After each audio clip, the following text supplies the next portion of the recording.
Aku memesan makan malam tepat di samping meja suamiku bersama selingkuhannya yang pamit dinas keluar kota. Kubuat mereka syok saat kudatangkan pria yang tak pernah mereka sangka. Halo sahabat pendengar sekalian, semoga kita semua selalu diberikan kesehatan.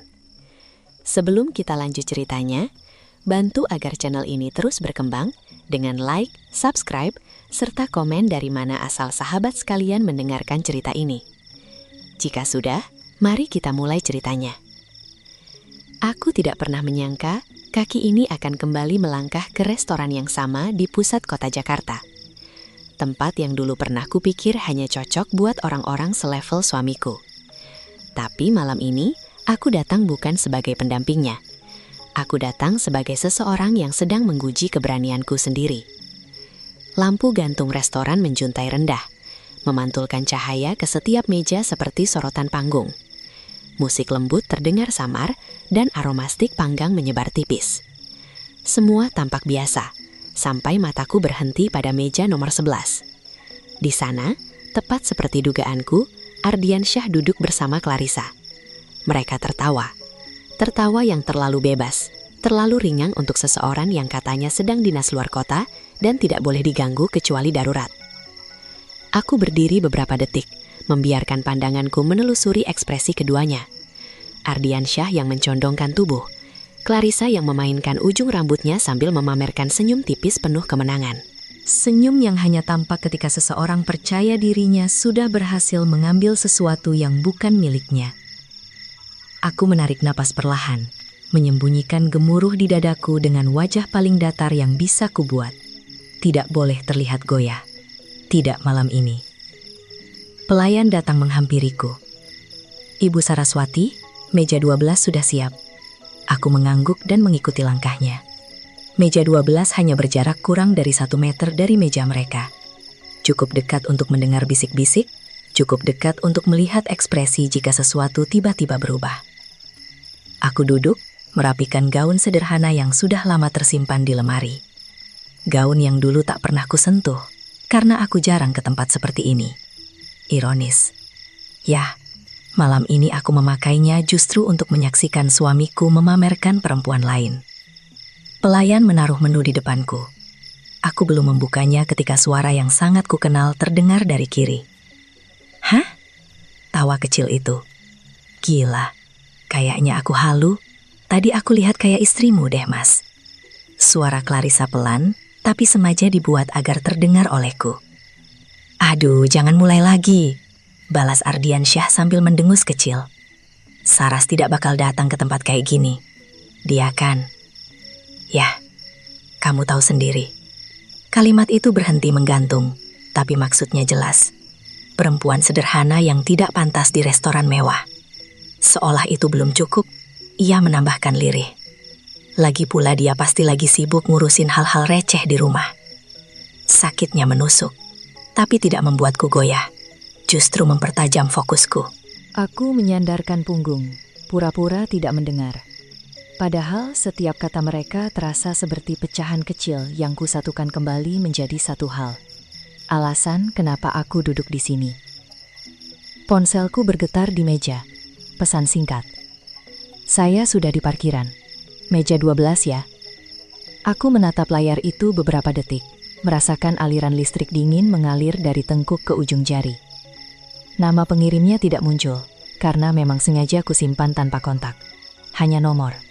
Tapi aku tahu betul siapa itu. Reynold Aditama. Pria yang suamiku pikir hanya legenda di struktur perusahaan. Pria yang Ardiansyah ceritakan dengan bangga di rumah. Kalau aku bisa impress Pak Reynold, karierku bakal meledak, Sar. Dia itu bos paling elit. Orang level aku mana mungkin bisa ketemu langsung. Dan nanti di malam ini, pria yang selama ini ia puja akan duduk di meja istrinya sendiri. Aku belum sempat merespons ketika bayangan seseorang memasuki restoran. Dari sudut pandangku, kulihat pelayan yang tadinya bergerak santai tiba-tiba menegakkan tubuh. Manajer restoran bergegas ke pintu depan dengan sikap formal yang jarang kulihat. Dari meja di sebelah, Clarissa mencondongkan tubuh. Suaranya meremehkan namun gugup. Itu bukan. Ardiansyah menoleh. Wajahnya berubah, matanya melebar. Bibirnya terbuka kecil tanpa suara. Ia bahkan hampir berdiri saking terkejutnya. Aku hanya memandangi pintu masuk itu dalam diam. Pria itu melangkah masuk dengan tenang. Jas hitam rapi, langkah mantap. Tatapan dingin yang selalu membuat orang lain menghindar. Rasanya seluruh ruangan mengecil setiap kali ia bergerak. Semua orang menahan napas. Clarissa membetulkan duduknya, bersiap tersenyum manis. Ardiansyah merapikan dasinya dengan tangan yang sedikit gemetar. Mereka yakin pria itu datang untuk mereka. Padahal aku tahu arah langkahnya. Aku tahu tujuan kedatangannya. Aku tahu tepat di mana ia akan berhenti. Langkahnya semakin dekat, semakin dekat. Dan saat seluruh restoran menahan napas, lelaki itu akhirnya berhenti di samping mejaku. Aku mengangkat wajah. Tatapanku bertemu tatapannya. Dan dengan nada datar yang penuh wibawa, ia berkata, "Maaf membuat Anda menunggu, Ibu Saraswati." Ardiansyah menjatuhkan sendoknya. Clarissa membeku, wajahnya mendadak pucat. Sedangkan aku hanya tersenyum kecil. Malam ini baru dimulai. Aku tidak pernah menyangka kebohongan suamiku akan membawaku sejauh ini. Duduk satu meja dengan pria paling berpengaruh di perusahaan tempat Ardiansyah bekerja. Tapi sebelum malam ini terjadi, ada rangkaian hari yang sebenarnya sudah berteriak keras. Hanya saja aku terlalu terbiasa diam. Itu dimulai saat aku menemukan nota hotel di saku celana kerja Ardiansyah. Bukan hotel yang jauh, bukan kota lain. Justru hotel di pusat kota dekat kantornya. Aku ingat menatap kertas kecil itu lama sekali. Bahkan lebih lama daripada waktu yang kupakai membaca laporan keuangan perusahaan-perusahaan klienku. Waktu itu Ardiansyah baru pulang. Wajahnya kelelahan, tapi senyumnya terasa tidak tulus. Aku menanyakan pelan, "Mas, ini apa?" Kutunjukkan nota itu tanpa getaran suara. Ardiansyah mengerutkan dahi seolah aku melakukan kesalahan besar, hanya dengan bertanya, "Ya ampun, kamu itu kalau lihat apa-apa jangan langsung suuzon. Itu buat meeting internal. Kamu tuh gimana sih? Masa nggak percaya sama suami sendiri?" Saat itu aku masih ingin percaya, atau mungkin masih belum siap menghadapi jawaban lain. Beberapa hari kemudian aku mencium aroma asing di dalam mobil. Parfum wangi manis, bukan aroma sabun yang biasa kupakainya. Aku menyentuh jok bagian depan dan bertanya pelan, "Mas, bawa siapa tadi?" Ardiansyah tertawa kecil, mengecilkan semuanya. "Lah, namanya juga mobil kantor, Sar. Kadang anak kantor nebeng. Sekretaris baru mungkin, itu parfumnya." Aku mengangguk tidak ingin ribut, tapi justru sikap tenangku membuatku melihat lebih jernih. Malam-malam berikutnya Ardiansyah mulai sering pulang larut. Alasannya lembur rapat klien.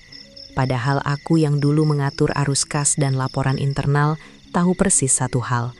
Divisi Ardiansyah jarang lembur dan tidak lagi mengadakan rapat tengah malam karena regulasi baru holding. Tapi aku tidak gegabah. Aku memilih diam sambil memperhatikan. Lalu tiba hari ketika bukti itu jatuh begitu saja ke tanganku. Pagi itu Ardiansyah mandi, meninggalkan ponselnya di meja rias, lupa dikunci. Aku tidak pernah menyentuh ponselnya tanpa alasan, tapi hari itu mataku terpaku pada notifikasi yang muncul. Nama pengirim Clarissa, pesannya, "Sama kamu rasanya selalu pengen lagi. Hotel yang kemarin kapan mau ulang?" Aku tidak membuka chatnya, aku tidak memotret layarnya. Aku hanya menatap satu pesan itu dan dunia di dalam kepalaku berubah pelan. Ketika Ardiansyah keluar dari kamar mandi, aku tersenyum kecil, seolah tidak melihat apapun. Ia benar-benar tidak sadar atau terlalu yakin aku tidak akan pernah curiga. Hari itu aku bekerja dari rumah seperti biasa. Laptop terbuka, file-file klien berjajar rapi. Tapi tanganku tidak langsung membuka proyek audit resiko yang harus kuselesaikan. Aku justru membuka sistem lama, akses ke database perusahaan tempat Ardiansyah bekerja yang masih bisa kuakses karena dulu aku pernah menjadi konsultan independen mereka. Sekadar mengecek, kataku pada diri sendiri. Namun begitu file demi file terbuka, aku mendapati sesuatu yang lebih gelap daripada sekadar perselingkuhan. Ada transaksi yang tidak logis, angka-angka yang terlalu bengkak, pengeluaran entertainment yang muncul berulang pada tanggal-tanggal Ardiansyah lembur, dan yang paling membuatku terdiam lama, kartu kredit perusahaan yang dipakai Ardiansyah untuk jamuan klien tertagih pembelian barang-barang yang biasa dipakai Clarissa, parfum, tas kecil mahal.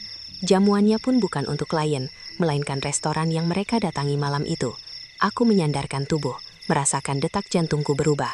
Cairan merah pernah mengalir sedikit dari bibir saat aku dulu jatuh lelah akibat audit besar-besaran yang menyelamatkan perusahaan suamiku. Dan malam itu aku teringat semua perjuangan itu kembali. Aku pernah membuat perusahaan mereka lolos dari sanksi pajak miliaran rupiah, dan suamiku memakai fasilitas perusahaan untuk membiayai perselingkuhannya. Ada batas untuk diam, dan malam itu batas itu jatuh. Aku membuka email baru dan mengetik kalimat paling netral yang bisa kubuat. Kepada Bapak Reynald Aditama. Saya menemukan indikasi kebocoran dana pada cabang pusat, mencakup transaksi janggal antara pengeluaran entertainment dan penggunaan kartu perusahaan. Bila Bapak memerlukan klarifikasi, saya bersedia menjelaskan langsung. Tidak ada keluhan pribadi, tidak ada curhatan sebagai istri yang terluka. Murni laporan profesional. Jariku sempat ragu sebelum menekan tombol kirim. Tapi begitu terkirim, aku merasa seperti baru saja mengetuk pintu kejutan terbesar dalam hidupku. Aku tidak berharap balasan cepat. Pria sebesar itu biasanya tidak menanggapi pesan dari orang luar. Tapi 2 jam kemudian, laptopku berbunyi. Balasan masuk. Saya tertarik melihat datanya. Bisa kita jadwalkan pertemuan? Dunia yang tadinya terasa sempit, tiba-tiba melebar seperti halaman buku yang siap dibalik. Malam itu aku duduk lama di kamar memandangi email itu. Rasanya seperti seseorang menyalakan lampu di ruangan gelap yang selama ini kupaksa kutinggali. Aku membuka folder penyimpanan rahasia tempat kutaruh laporan-laporan yang pernah kususun untuk membantu perusahaan Ardiansyah Dartahan. Analisis lamaku, rekomendasi, pola transaksi, semuanya. Aku tidak tahu apakah tindakan ini akan mengubah hidupku. Yang ku tahu hanya satu. Jika selama ini Ardiansyah merasa dirinya terlalu tinggi untuk digapai olehku, maka ia belum pernah melihat siapa yang sebenarnya berdiri di sampingku sekarang. Keesokan paginya, Reynald mengonfirmasi tempat dan jam pertemuan. Kalimat terakhirnya membuatku menutup laptop dengan telapak tangan yang tiba-tiba berkeringat. Saya menghargai integritas Anda. Jika bukti yang Anda pegang benar, saya akan datang sendiri. Sejak hari itu, rencana malam ini mulai terbentuk. Tidak terburu-buru, tidak gaduh, hanya satu langkah kecil. Lalu satu lagi, sampai aku duduk di restoran ini, di meja nomor 12. Dan kini ketika kulihat Ardiansyah dan Clarissa yang mulai gelisah karena pria berkuasa itu berhenti di sampingku, aku sadar satu hal. Rangkaian hari yang pahit ternyata adalah jalan menuju panggung yang selama ini tidak pernah mereka bayangkan. Aku natap wajah Ardiansyah tanpa menoleh. Ia masih terpaku. Tidak percaya pria itu memilih menghampiriku. Dan di detik itu pula aku tahu, kehidupan kami sudah resmi bergerak ke arah yang berbeda. Arah yang tidak akan pernah bisa ia tarik kembali. Sejak dulu aku percaya bahwa angka tidak pernah berbohong. Mereka mungkin diam, tapi ketika disusun, mereka berbicara lebih keras daripada siapapun. Dan angka-angka itulah yang akhirnya membawaku duduk di meja restoran malam ini. Bukan air mata, bukan amarah, tapi hitungan yang berbaris rapi dalam file yang tidak pernah Ardiansyah bayangkan masih bisa kuakses. Semua dimulai dari folder legacy data milik perusahaan tempat Ardiansyah bekerja. Akses yang harusnya sudah ditutup itu ternyata masih terbuka karena aku pernah membantu audit besar 3 tahun lalu. Banyak orang tidak tahu. Tapi audit waktu itu hampir menyeret perusahaan ke sanksi ratusan juta. Aku yang menyusun ulang seluruh laporan pajak. Aku yang merapihkan pengeluaran ganda. Aku yang memetakan risiko internal dan menyelamatkan mereka dari jatuh. Tapi namaku tidak dicantumkan dimanapun. Itu pilihanku sendiri. Aku pikir menjaga nama keluarga Ardiansyah jauh lebih penting daripada pengakuan. Lucu sekali bila kupikir sekarang. Malam ketika aku mencium aroma parfum asing di mobil. Aku membuka laptop begitu sampai rumah. Aku hanya ingin memastikan sesuatu. Hanya ingin melihat apakah kecurigaanku sebatas pikiran buruk atau ada bukti lain yang lebih kuat. File demi file kubuka, seperti membuka pintu-pintu kecil yang saling berhubungan. Pertama, aku melihat pengeluaran entertainment. Jumlahnya melonjak drastis dalam 3 bulan terakhir. Padahal sebelumnya stabil, bahkan cenderung menurun. Kedua, ada pola tanggal. Transaksi besar justru terjadi di hari-hari Ardiansyah mengaku rapat malam. Ketiga, ada markup mencurigakan. Pengeluaran makan siang biasanya berkisar angka tertentu, tapi angka-angka baru tiba-tiba melonjak 2-3 kali lipat dengan menu yang tidak sesuai standar jamuan perusahaan. Lalu bagian yang membuat tenggorokanku tercekat pelan. Kartu kredit perusahaan yang dipakai atas nama Ardiansyah telah 2 kali dipakai membeli parfum yang sama persis dengan aroma yang kucium di mobilnya. Aku menatap layar lama. Rasanya seperti melihat pengakuan yang tidak terucap. Aku membuka laporan lain. Laporan cabang tempat Ardiansyah menjadi salah satu pengambil keputusan. Ada transaksi internal yang tidak valid. Kwitansi diadakan, tetapi format fontnya berbeda dari kwitansi asli. Ada biaya perjalanan dinas yang klaimnya melampaui standar, tapi tidak ada laporan perjalanan apapun. Semakin aku menggali, semakin konyol dan ceroboh semua ini terlihat. Ardiansyah bukan hanya berkhianat sebagai suami. Ia juga merusak integritas perusahaan yang dulu kubantu bangun kembali.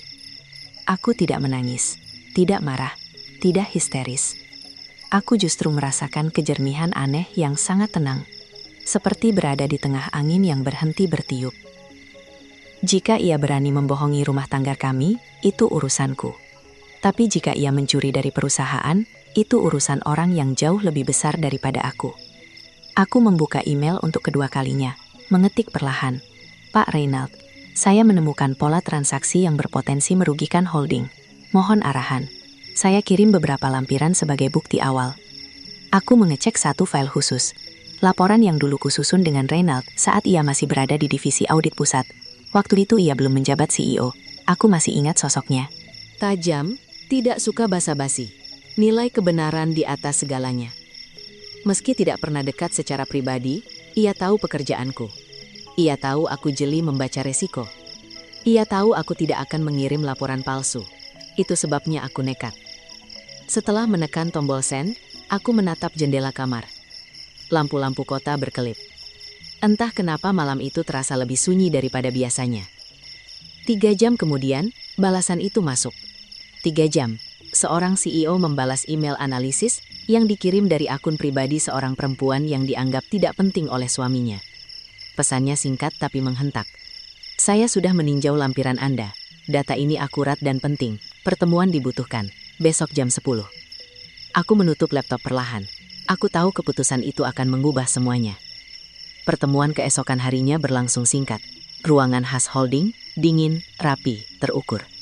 Reynald duduk di depanku, menatapku seperti menilai apakah aku benar-benar orang yang ia ingat. Konsultan yang dulu menyelamatkan mereka dari denda pajak besar. Ia membuka file yang kubawa, menyimaknya setenang orang membaca buku anak-anak. Sesekali ia mengangguk kecil. Analisis Anda luar biasa, ucapnya tanpa intonasi berlebihan. Hampir tidak ada yang bisa membaca pola seperti ini. Anda tahu siapa yang kemungkinan besar mengotori cabang ini? Aku tahu jawabannya, tapi menyebut nama suamiku di ruangan itu rasanya berat. Masih ada bagian kecil dalam diriku yang berharap semua ini salah paham. Akhirnya hanya kubalas, saya tidak ingin menuduh tanpa bukti lengkap. Karena itu saya minta Bapak melakukan audit menyeluruh. Reynald menatapku lama. Sangat lama. Tatapannya seperti memotong lapisan yang kututup rapat. Kapan Anda ingin saya masuk? Tanyanya. Aku mengangkat wajah. Malam makan malam besok. Alisku terangkat ketika ia tersenyum. Senyum kecil yang bukan menunjukkan sukacita, tapi pengakuan profesional. Baik, saya datang. Tidak ada negosiasi, tidak ada keraguan. Seakan semua potongan puzzle akhirnya bertemu di satu titik. Dan kini kembali ke malam ini, ketika aku duduk di meja 12 dan melihat Ardiansyah menelan ludah dengan wajah panik melihat kedatangan Reynald. Semua file yang pernah kubuka terasa bergemuruh dalam ingatanku. Aroma restoran, cahaya lampu, suara sendok garpu, semuanya menjadi latar dari satu kenyataan. Malam ini bukan sekedar makan malam. Malam ini adalah saat ketika angka-angka yang kubaca akan berbicara sendiri di hadapan orang yang paling takut mendengarnya. Reynald menarik kursi dan duduk di depanku dengan wibawa yang membuat sekitar kami hening sesaat. Dan sebelum aku sempat berbicara sepatah kata pun, ia menunduk sedikit dan berkata dengan suara yang cukup keras untuk didengar meja sebelah. "Terima kasih sudah menunggu Ibu Saraswati. Laporan Anda sangat membantu." Aku tidak menoleh, tapi aku tahu Ardiansyah baru saja kehilangan warna di wajahnya, dan Clarissa menunduk seolah ingin menghilang. Malam ini baru akan membuka pintu berikutnya.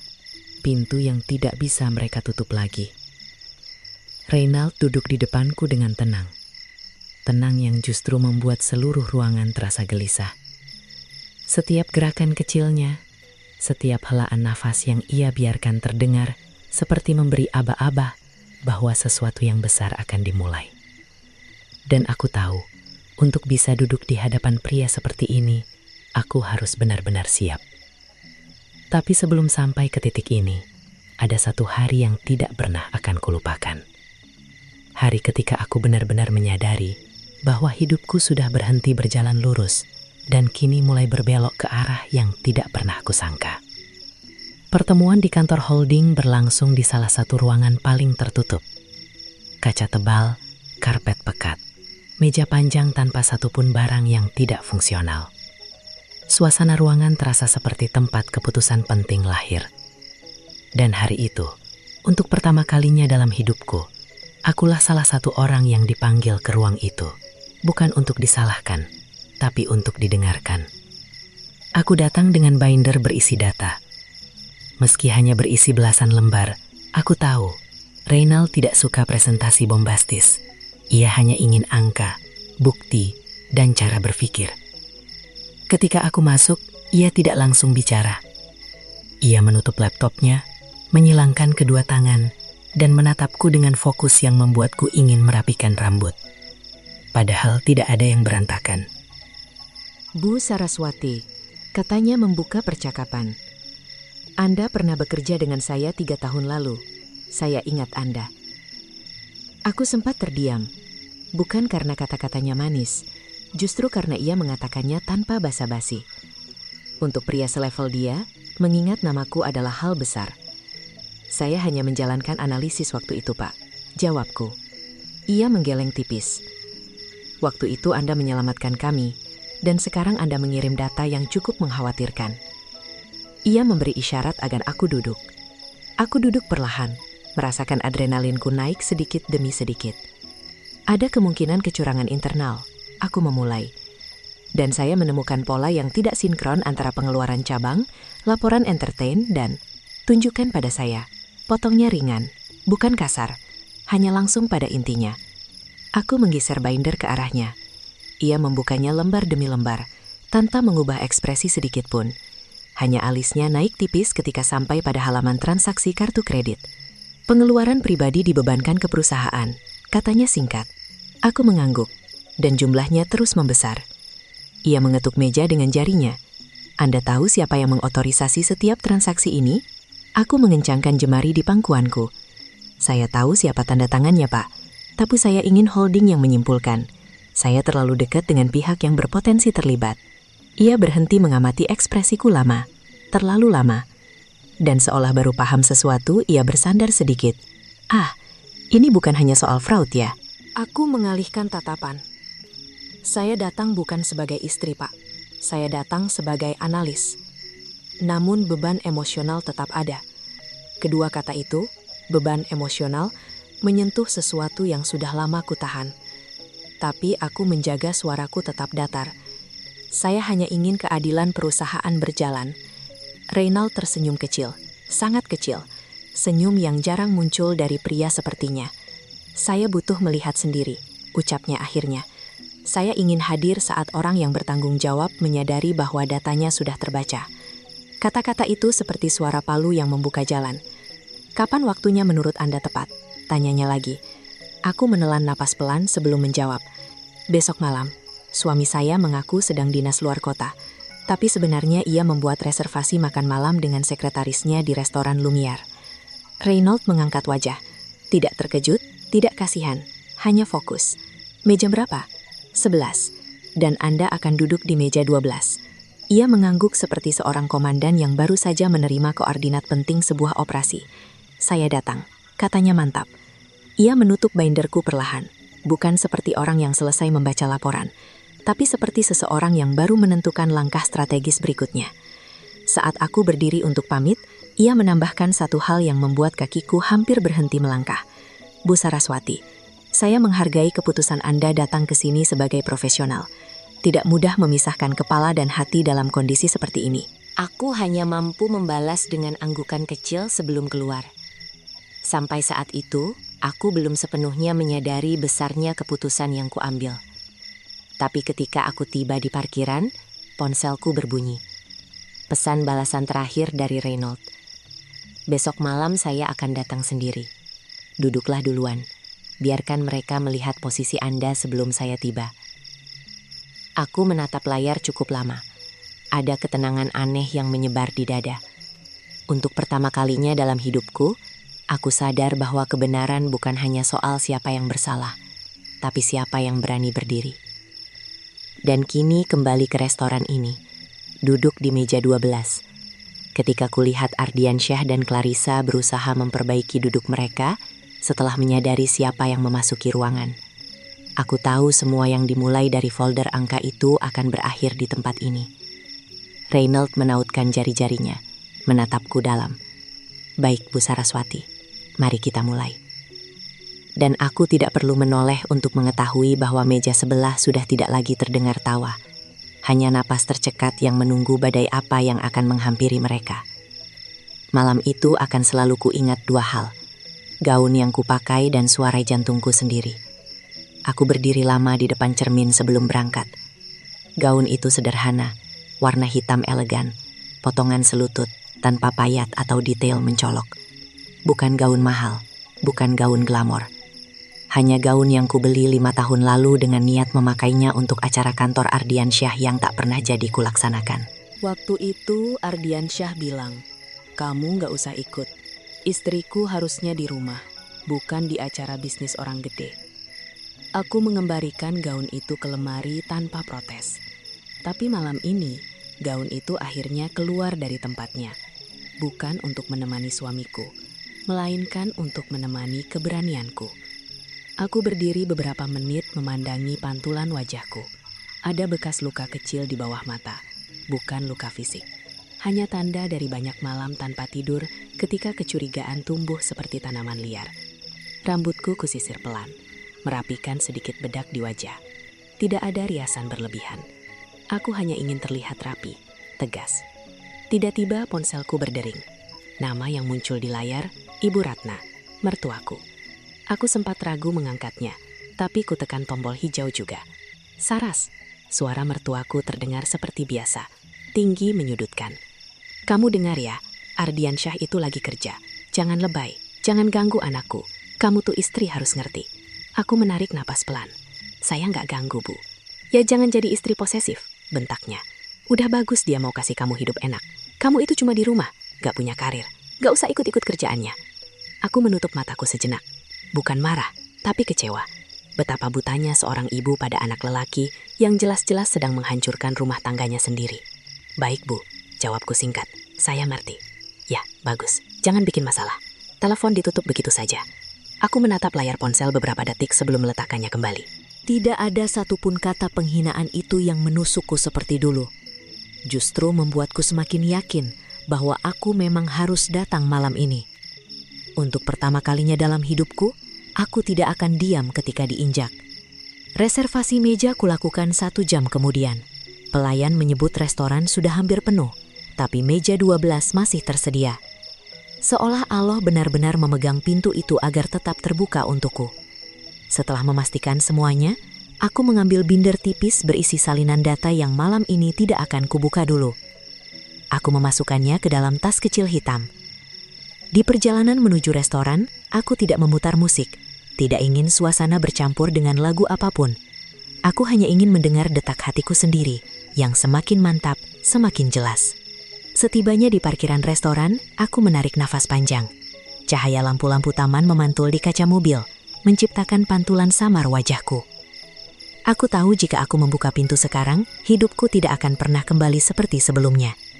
Tapi aku tetap membuka pintu itu. Restoran ramai, tapi suasananya teratur. Pelayan langsung menyapaku dengan sopan. Aku menyebutkan reservasi lalu mengikuti langkahnya menuju meja 12. Dan di sanalah aku melihat mereka. Ardiansyah mengenakan kemeja biru gelap yang kuberikan sebagai hadiah ulang tahun 2 tahun lalu. Ia jarang memakainya untukku, tapi malam ini ia memakainya untuk perempuan lain. Clarissa duduk di depannya. Rambutnya ditata rapi, gaun pastel yang mencolok di bawah cahaya lampu. Tiba-tiba, mereka berdua tampak sangat jauh dariku. Bukan hanya secara fisik, tapi secara kehidupan. Aku duduk perlahan, merapikan nafas, dan pura-pura tidak melihat mereka. Namun, aku bisa mendengar lirik Clarissa. "Mas, itu beneran kayak istrimu deh."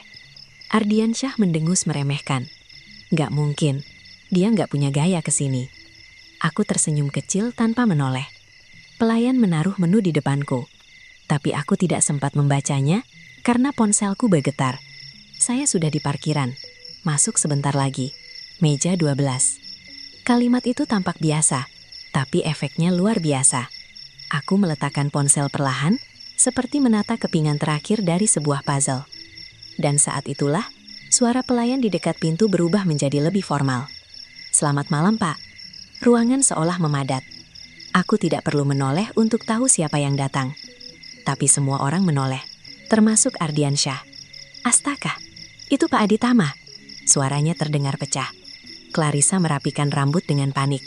Wajahnya memucat tapi ia memaksa tersenyum. Seperti seseorang yang berharap hal baik terjadi, padahal pintu sudah tertutup. Pria itu melangkah masuk. Langkah mantap, tatapan fokus. Tidak ada satupun orang yang berani menghalangi jalannya. Seorang pelayan berbisik, "Itu dia CEO besar." Aku merasakan dada Ardiansyah bergemuruh dari kejauhan.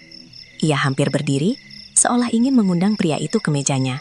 Tapi langkah Reynald melewati meja 11. Tidak berhenti, tidak melirik, tidak memberi tanda pengakuan. Ia berjalan lurus hingga tiba di depanku. Seluruh dunia seperti berhenti saat ia menepuk kursi di depan meja 12 dan duduk. "Terima kasih sudah menunggu, Ibu Saraswati." Suara itu rendah.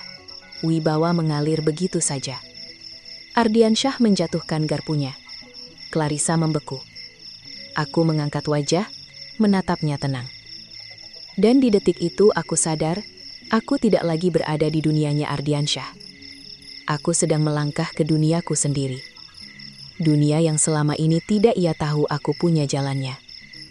Reynald membuka tas kerjanya, dan dari dalam ia mengeluarkan sebuah berkas tebal. Sesuatu yang cukup untuk meruntuhkan seluruh sandaran hidup suamiku. Dan sebelum ia membukanya, ia menatapku dan berkata, "Baik, mari kita mulai dari halaman pertama." Suara kursi Ardiansyah berderit pelan, tangannya gemetar. Dan aku tahu, malam itu panggung yang kususun akhirnya benar-benar terbuka. Reynald membuka berkas itu dengan ketenangan yang justru membuat seluruh restoran seperti menahan napas. Kertas-kertasnya tersusun rapi, map hitamnya tampak kontras dengan meja putih restoran. Setiap gerakan kecil yang ia lakukan, menyentuh sudut kertas, menggeser gelas ke samping, menghela napas pelan, membuat meja sebelah kaku seperti patung. Ardiansyah menunduk, pura-pura sibuk memotong daging, padahal pisaunya bergetar. Clarissa berhenti tersenyum sejak 5 menit lalu. Lipstiknya menempel di gelas, tapi ia tidak lagi berani menyentuhnya. Mereka berdua tampak seperti orang yang baru sadar sedang berdiri di bibir jurang. Reynald mengangkat selembar dokumen dan menatap langsung padaku. "Sebelum kita masuk, saya ucapkan terima kasih dulu Bu Saraswati. Analisis Anda cepat, rapi, dan tepat sasaran. Jujur saja perusahaan kami butuh lebih banyak orang seperti Anda." Ia mengatakannya cukup pelan, cukup pribadi, tetapi cukup keras untuk memastikan orang di meja sebelah mendengarnya jelas. Sendok Ardiansyah jatuh lagi, kedua kalinya malam itu. Aku tetap diam, hanya menatapnya balik dengan wajah yang tidak banyak berubah. Tapi jauh di dalam dadaku, ada sesuatu yang menghangat. semacam pengakuan yang tidak pernah diberikan Ardiansyah selama ini. Reynald meletakkan lembar pertama di meja, memutar sedikit agar menghadap ke arahku. "Baik, kita mulai dari pengeluaran entertainment cabang pusat," ucapnya datar. Kemudian tanpa menoleh menambahkan, "Pak Ardiansyah, Anda mungkin tertarik mendengarkan bagian ini." Ardiansyah tersentak. Wajahnya memucat seperti kain yang kehilangan warna. Maaf Pak, suaranya pecah. Itu Anda memanggil saya?" Reynald akhirnya menoleh. Tatapan dingin itu jatuh langsung pada Ardiansyah, tajam, tegas, dan tanpa sedikit pun belas kasihan. "Tentu saja Anda harus dengar," katanya, "karena sebagian besar transaksi janggal ini disetujui oleh Anda." 1 detik, 2 detik. Keheningan restoran pecah menjadi bisik-bisik halus yang menjalar cepat. Clarissa memegang gelas terlalu kuat, sampai jemarinya memutih. Ardiansyah menelan ludah, bibirnya kering. Aku masih diam. Malam ini bukan waktuku bersuara. Reynald membalik halaman.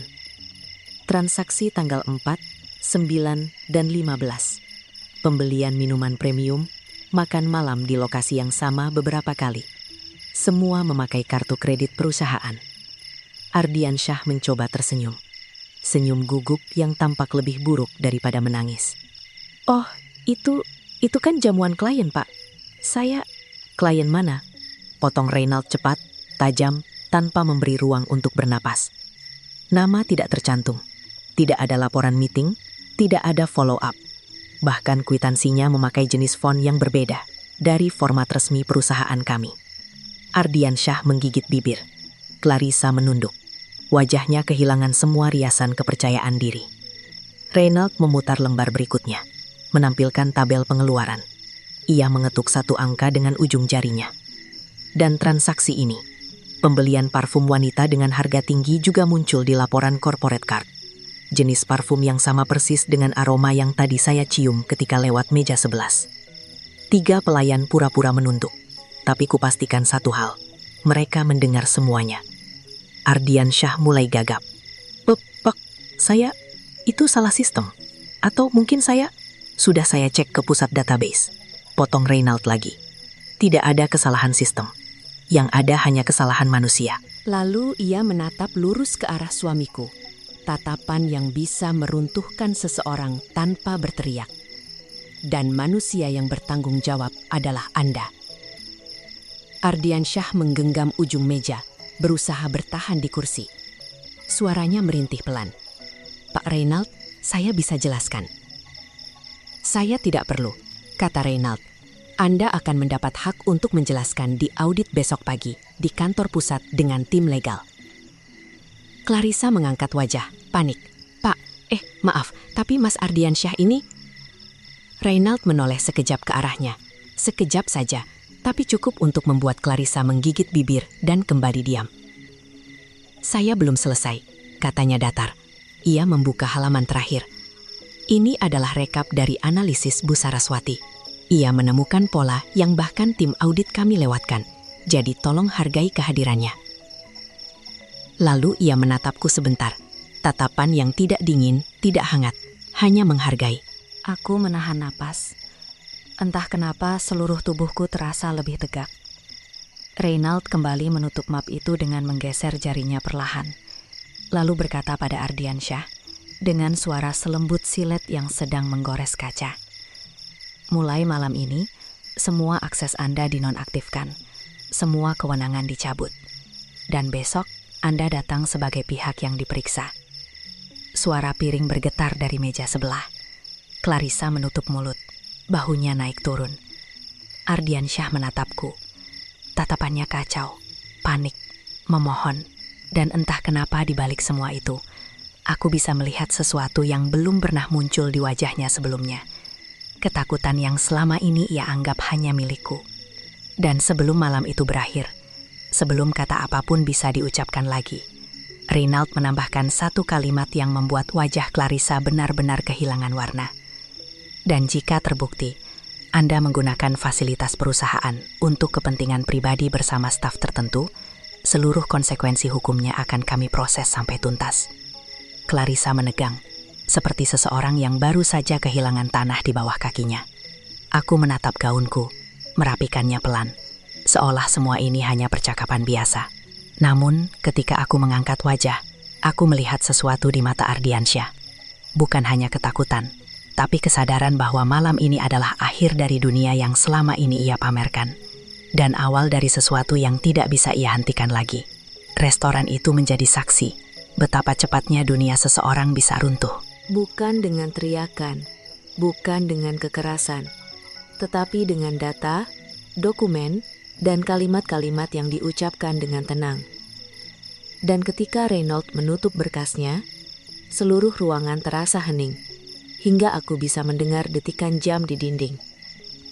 Ardiansyah menegakkan tubuh dengan susah payah, seperti seseorang yang baru saja kehilangan tulang punggung.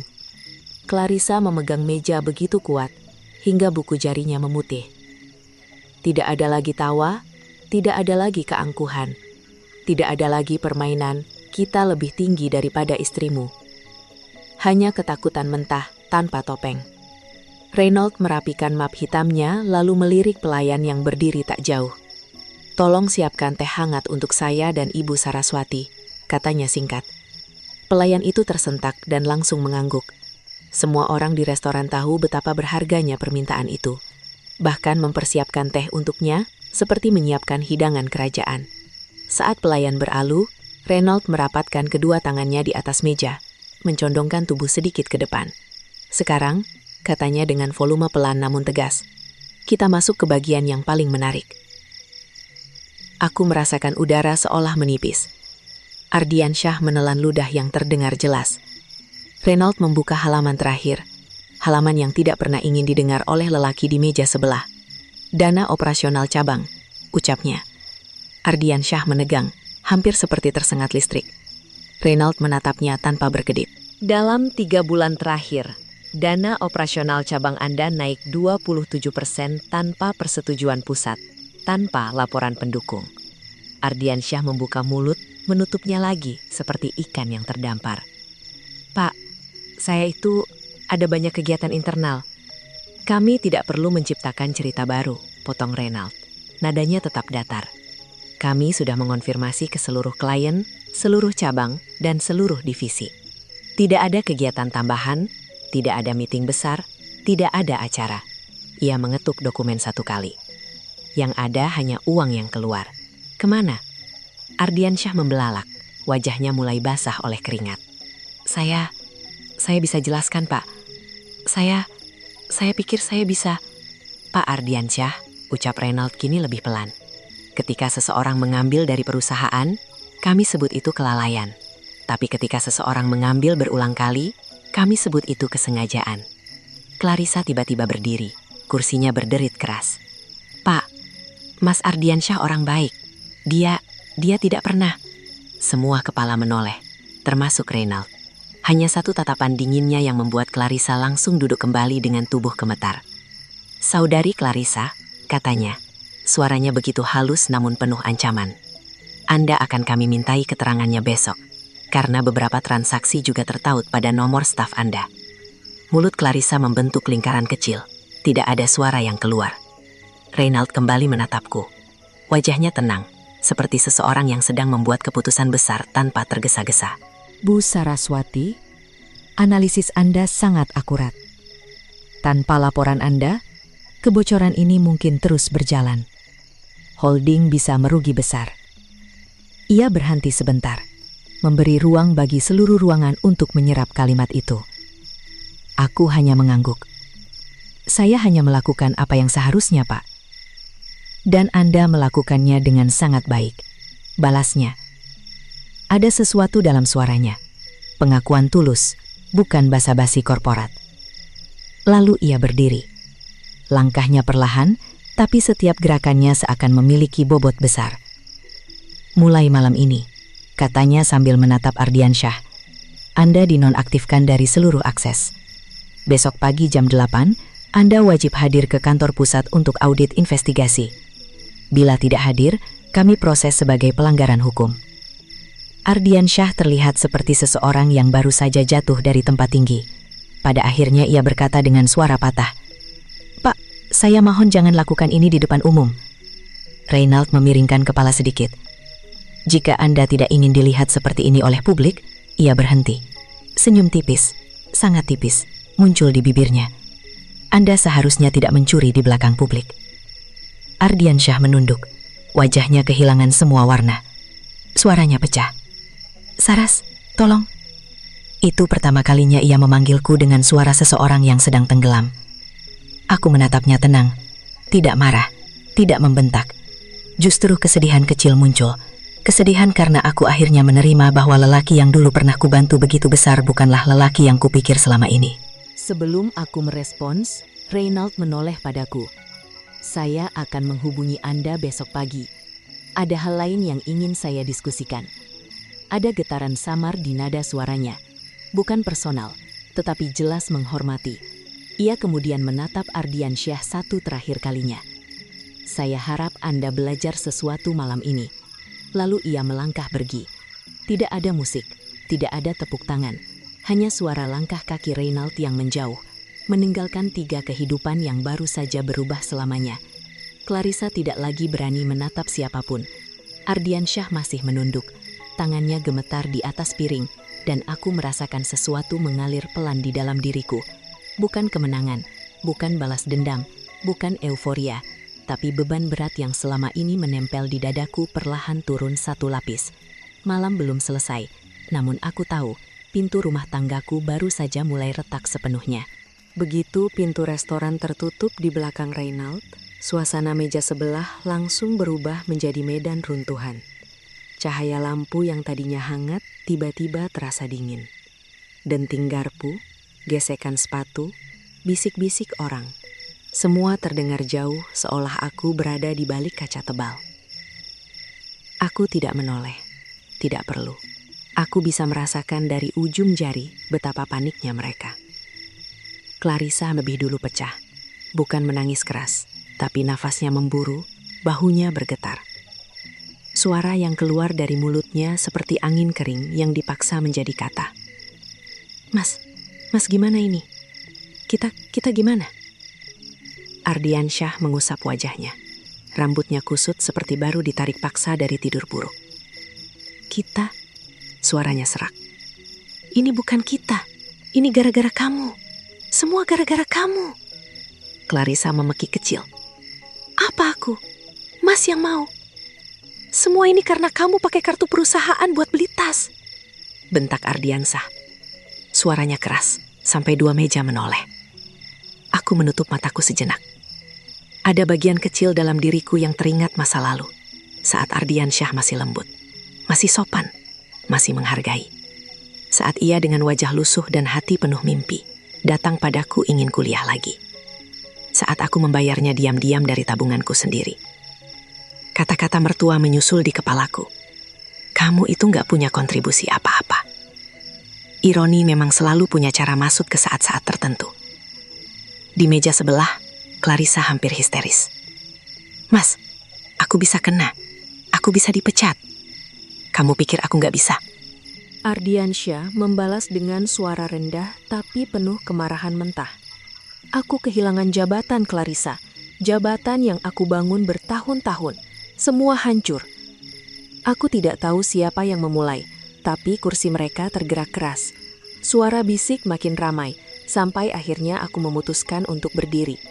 Bukan untuk menghentikan mereka, bukan untuk menengok, tapi karena aku tiba-tiba sadar, aku tidak perlu berada di sini lebih lama. Panggungku sudah selesai. Aku mengambil tas kecilku. Ketika aku berdiri, kursiku bergerak pelan, dan seperti efek domino, Ardiansyah menoleh wajahnya. Lelaki yang dulu kuberikan seluruh masa mudaku, kini tampak seperti seseorang yang baru tersadar dari mimpi panjang dan gelap. Matanya merah, rahangnya tegang, suaranya pecah. Saras, tunggu, jangan pergi dulu. Aku menatapnya perlahan. Aku tidak membencinya. Anehnya tidak, aku hanya tidak mengenalnya lagi. Mas, pulanglah, kataku pelan. Tidak tajam, tidak mengejek. Besok Mas butuh tenaga untuk audit. Kalimat itu seperti pisau yang tidak terasa saat masuk, tapi terasa hangat ketika ditarik keluar. Ardiansyah menutup wajahnya dengan kedua tangan. Clarissa menatapku dengan mata membengkak. Entah marah, malu, atau gentar, aku tidak peduli. Aku melangkah keluar restoran. Udara malam menyentuh kulitku. Lebih dingin, tetapi entah kenapa terasa lebih bebas. Namun bak ini tidak berakhir di restoran. Sebuah bak besar belum pecah. Pulang ke rumah malam itu seperti menghadapi reruntuhan yang masih berdiri. Lampu ruang tamu terang, dan seseorang sudah menungguku di sana. Ibu Ratna. Mertua yang selama bertahun-tahun kupanggil ibu. Mertua yang pernah kubayarkan tagihan rumah sakitnya. Mertua yang menangis-nangis minta kukirim uang renovasi dapurnya. Dan mertua yang kemudian berkata pada saudara-saudaranya bahwa aku menumpang hidup. Ia berdiri begitu melihatku. Wajahnya merah padam. "Saraswati, apa yang kamu lakukan?" Aku menutup pintu perlahan, tidak terkejut. "Bu, tenang dulu." "Tenang? Tenang? Kamu bikin karir anakku hancur. Kamu lapor-lapor ke bosnya. Kamu cari perhatian. Kamu mau naik jabatannya." Aku mengangkat tangan pelan. "Bu, saya hanya melaporkan kecurangan." "Kecurangan apa? Ardiansyah itu orang baik. Dia kerja keras. Kamu istri tidak tahu diri."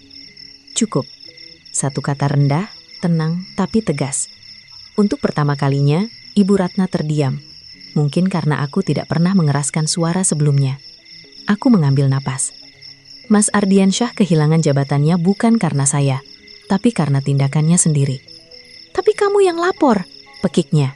Aku menatap matanya langsung, tidak menunduk seperti biasanya. Kalau saya ingin menghancurkan hidupnya, Bu, saya sudah bisa lakukan dari dulu. Saat saya tahu dia selingkuh, saat saya lihat nota hotel, saat saya lihat chatnya. Tapi saya diam.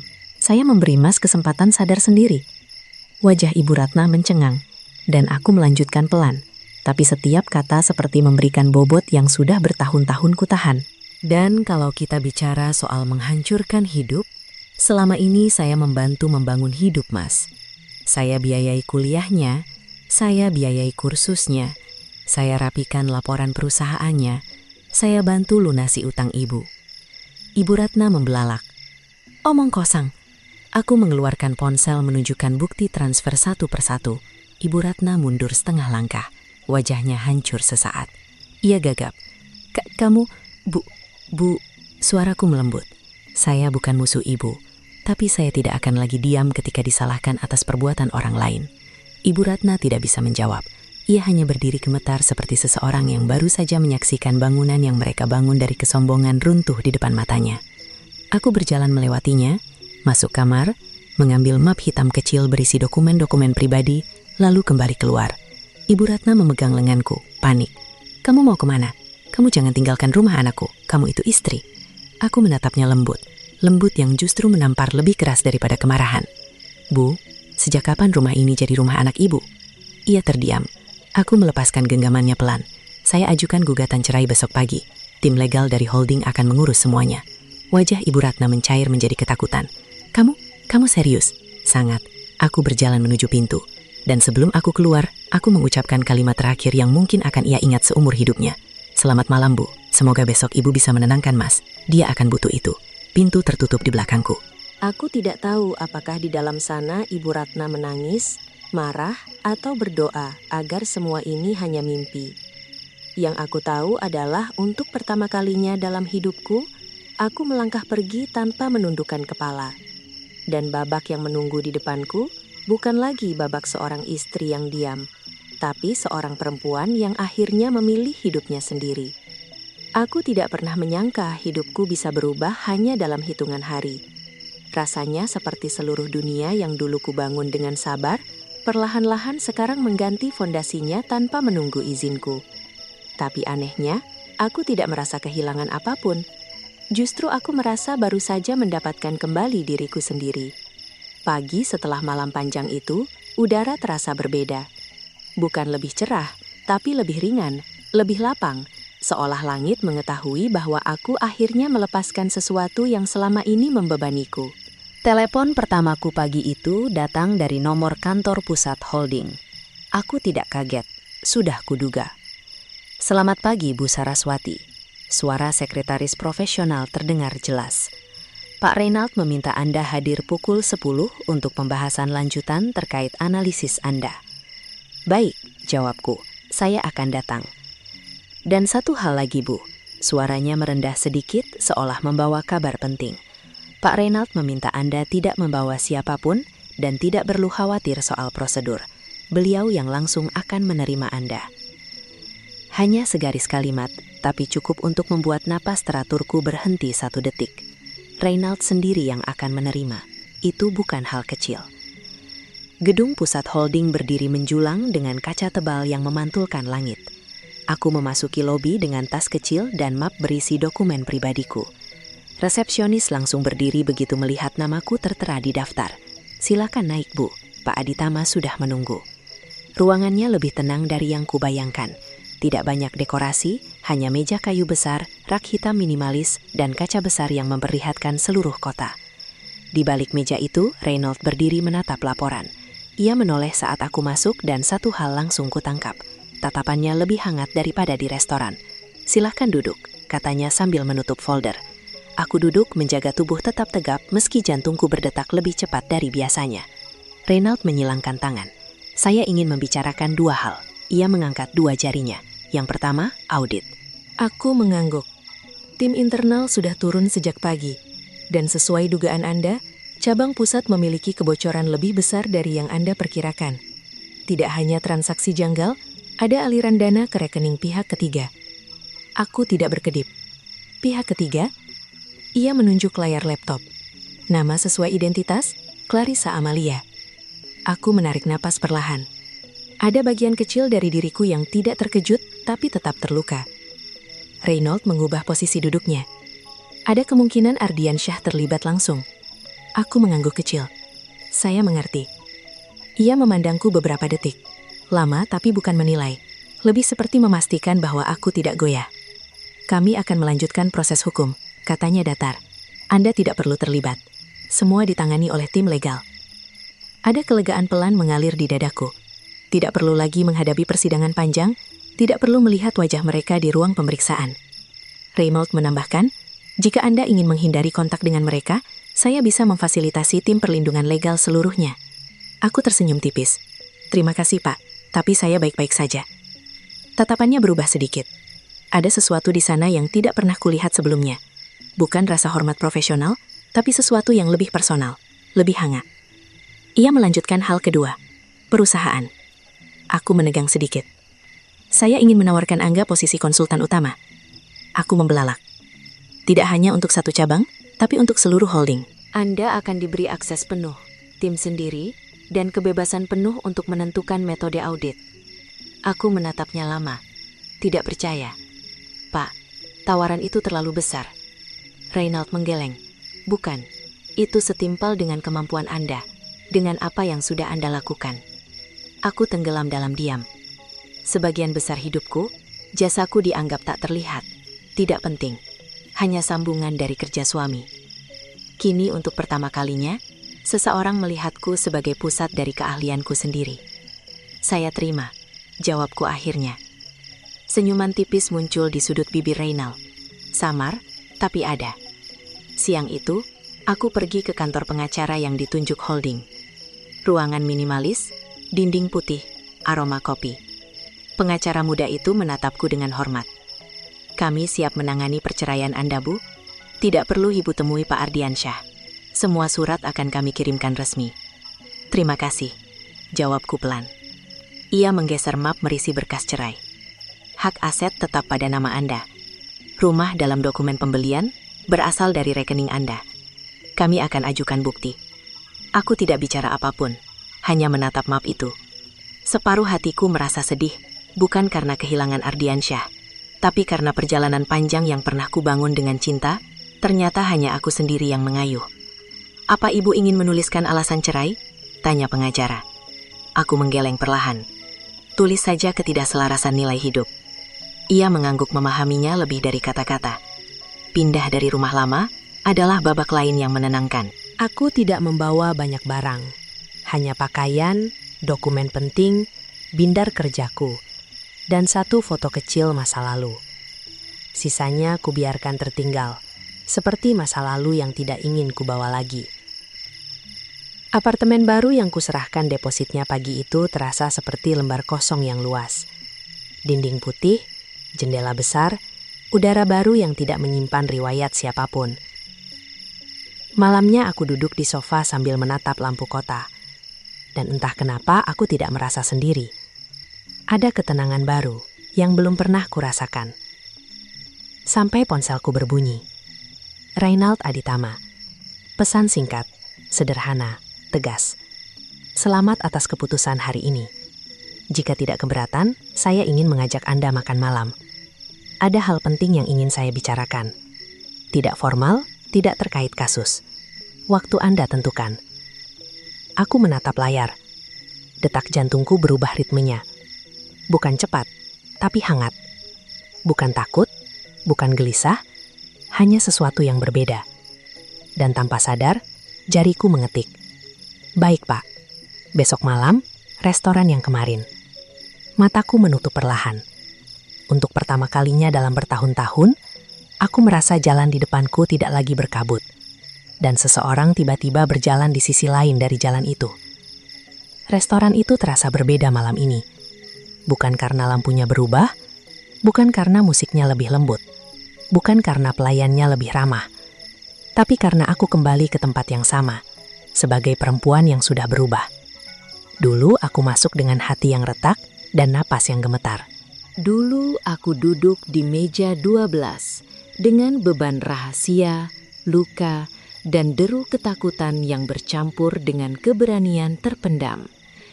Kini, aku masuk dengan langkah yang tidak lagi ragu, dengan hidup yang tidak lagi kugenggam sendirian dalam kegelapan.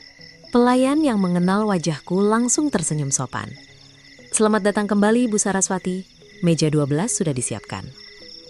Meja 12. Meja saksi segala sesuatu yang runtuh dan segala sesuatu yang bangkit. Aku duduk menatap permukaan meja yang dulu menggetarkan tanganku. Kini ia hanya terasa datar, biasa, tidak lagi menjadi panggung ketakutan, melainkan tempat aku mengakhiri bab lama hidupku. 10 menit berlalu sebelum seseorang menghampiri. Reynald datang tanpa suara berlebih, tanpa sorotan lampu dramatis seperti malam itu. Tidak ada pelayan yang berbaris menunduk. Tidak ada langkah yang memecah suasana restoran.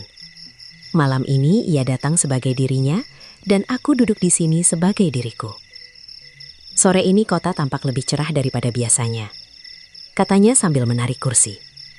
Suaranya rendah, namun penuh ketenangan yang entah bagaimana terasa mengisi ruang kosong di dadaku. Bahkan langit mungkin tahu saya butuh itu. Jawabku pelan. Ia tersenyum kecil, senyum yang dulu hanya kulihat sebagai garis tipis, tapi kini tampak sedikit lebih manusiawi.